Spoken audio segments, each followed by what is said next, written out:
Finding the courage to change when compassion is enabling.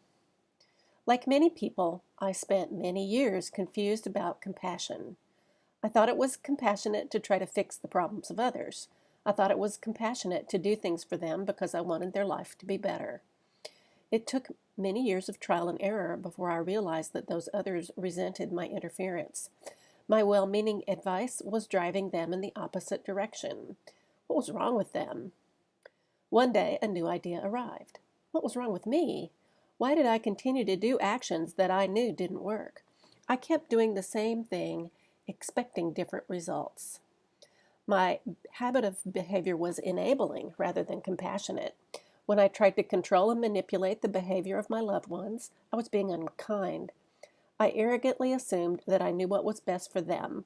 I was trying to take over their freedom to make their own choices.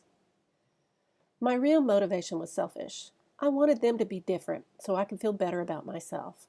I had to learn how to love the people that I was with rather than the people I wished I was with. Today, I try to remember to give others the right to make their own mistakes. Mistakes are a good thing. Mistakes are how we learn. Compassion is allowing others to learn from their mistakes. Compassion is about loving the person in spite of the mistakes. Compassion is loving acceptance of what is.